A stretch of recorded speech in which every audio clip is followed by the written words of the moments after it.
My name is Jamin Goecker. I'm an associate real estate broker in the state of Alaska, and my mission is to help you to build an intentional and significant legacy for yourself and your family by coaching you in real estate. And big question I get all the time, what are the different lifestyles you can live in Alaska? There are definitely going to be some stereotypes here about Alaska that a lot of people just kind of assume, but there's actually a lot more variety up here than what you would think. And really, it's important for you to decide just what lifestyle it is that you're really, that's really kind of vibing with you.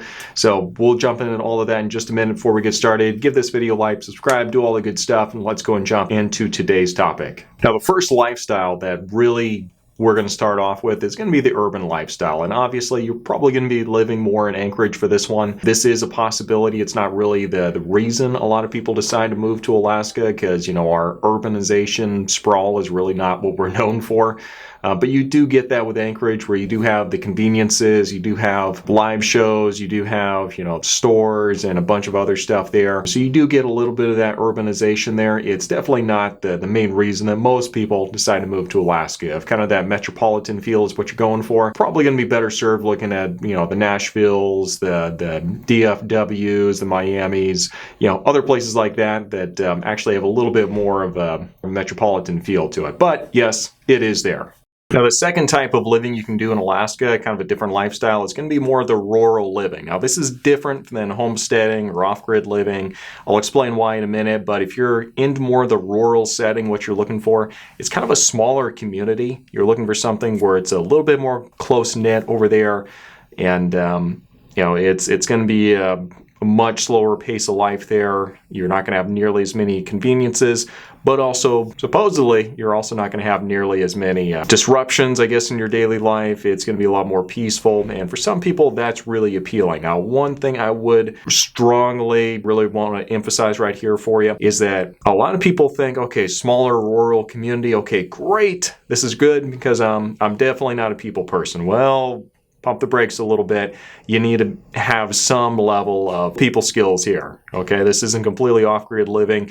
Your relationships with people are going to be important because there are fewer people overall in your entire life, and so you need to be able to foster better relationships. Like I said, close-knit community. Okay, you need to be good with people is really what I'm trying to emphasize here. Lifestyle number 3 is going to be homesteading, and yes, this is one of the lifestyles that really gets the most attention because, it's very clickbaitish on YouTube, and so we do get a lot of attention there.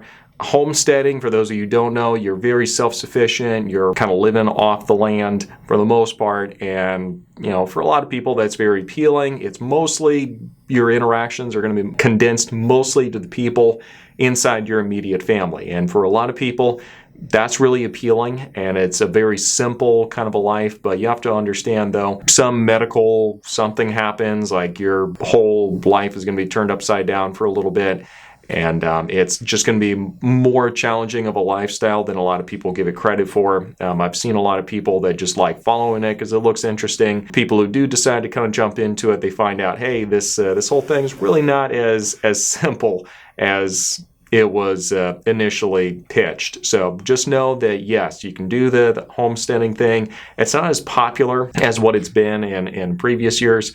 And keep in mind also, homesteading, an illegal term, I don't think that's actually been a thing in Alaska for a while. But when people say homesteading, really they're thinking like go find something a little further out there and be self-sufficient. And kind of a loose definition, kind of the same thing. Lifestyle number 4 is going to be those who decide to go for way more of kind of that remote living kind of setup. And this is going to be more of like that off-grid. So homesteading was where you're going to be living off the land. You're still kind of close. Off-grid is going to be completely different, okay? If you are doing it the way that is actually defined, then you're going to be living a lifestyle where you are going to be going to town once or twice a year to get supplies, and that is pretty much it. And not a whole lot of interaction with people, and you better be pretty self-sufficient. I don't recommend people just jump into this right off the bat because it does take some time to actually kind of develop these skills. It's not an extended camping trip. You're going to have a lot of stuff you're going to need to be really on top of and to be pretty deft at actually doing.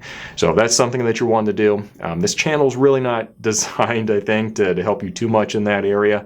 I can help acquire land, of course, but actual skills of living off grid and doing all that, not really going to be in my wheelhouse. But yes, that is a lifestyle you can do up here. People do it. It's definitely not as popular as what you would think by looking on YouTube, though. All right, number 5 is going to be living in a native village. Now, this is going to be a different lifestyle entirely, okay? And keep in mind, this is not my background. I don't particularly, have a whole lot of connections to the villages and all the communities here in the area. But yes, there are a number of Native Alaskans that do have villages, and they do have these really tight-knit communities that are out in the bush in the middle of nowhere. But it's going to be in the middle of nowhere, but also you're going to have that community aspect as well. I do not know what the process looks like if you're trying to move there, find yourself in that community. I'm really not sure what all that looks like, but yes, it is there, and I'd be remiss if I didn't at least say so. We're going to get to the rest of the list in just a minute. Before we go ahead and dive into the rest here, just wanted to remind you all real quick that I do host a podcast called the Alaskan Journey Podcast, in which I interview people who've recently moved up to Alaska, or other people who have information that's going to be relevant to you if that's something you're considering doing. So if you haven't checked out the podcast already, do make sure you go check that out in the description section down below, and make sure you get the full value out of that. And let's go and jump back into today's video, though. The 6th lifestyle that it's really prevalent here in Alaska is those that are way more seasonal, way more tourist-based. Now, this is something where, somebody who lives here year-round, I am constantly seeing this crowd come and go. It's just constant ebb and flow with them coming and going. And what they're doing is they're coming up here, working these seasonal tourist jobs, and as soon as the tourist season is over, they're gone. And nothing wrong with that. It's just very transitory, and usually they're going to be the younger crowd that are coming up here just for the adventure, and they want to get paid something while they're here. And that's really what it is. And I see this crowd come and go all the time, so that is definitely a lifestyle that lends itself pretty well to to Alaska and just the overall way that our economy is set up. And for those of you who don't know, the lifestyle then is they spend time up here in Alaska, and then they'll go winter somewhere else, probably instructing skiing or something like that in another location. Maybe they'll go to the tropics or something like that, and do some kind of tourist-based positions over there. So it's actually a fascinating lifestyle. If anyone's in that world, I'd love to talk and have you on the podcast and talk more about it, because it does sound interesting. But yes, that is definitely a lifestyle up here that we do see quite a bit. The 7th lifestyle up here are really geared towards people who have kind of the skill set and the background to work in the commercial fishing industry or in the maritime industry. Not specifically commercial fishing. Most of these folks are going to be kind of get their foot in the door through the commercial industry. Now, we've seen deadliest catch. Yes, that is part of it. Most of the fishermen, though, are going to be here working on a kind of a seasonal basis, and they're going to be working on salmon, not really snow crab. That's really not the most popular kind of commercial fishing up here. It is a tough life. And there's some people who just really love it, and they do a pretty good living off of it.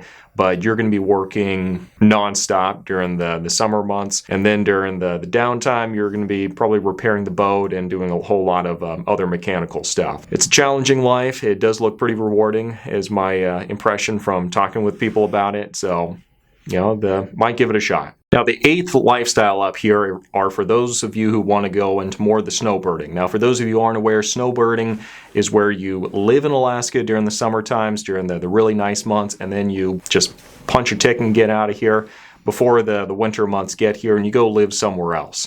And that's different from the seasonal positions we had, because usually that means you're going to have 2 homes. You're going to have a home here in Alaska, and then you'll have a home somewhere else where it's a little bit warmer during those months. And we do have obviously a pretty high retirement age over here, so we do find quite a few people who do the snowbird lifestyle, where you're going to be living here and then piecing out during the winter months, and making sure you're not getting in sub-zero weather when these are your golden years. So some people still love living here when they're closer to retirement age. Some people really prefer to be in Arizona during the cold months. So that is something that we've seen, and I really expect to see more of it moving forward. So that has been your different lifestyles that are available across the board in Alaska. Now, obviously, these are very broad strokes. There's a lot of different lifestyles up here, and you can kind of mix and match a lot of these different lifestyles to really find something that's really going to fit what it is that you're wanting to do and what's going to make you happy. So just know there's no hard rules. You can't have multiple of these lifestyles here. I sure hope this has been useful. If it has, give this video a like. If you have questions, reach out to me, and we'll see you next time.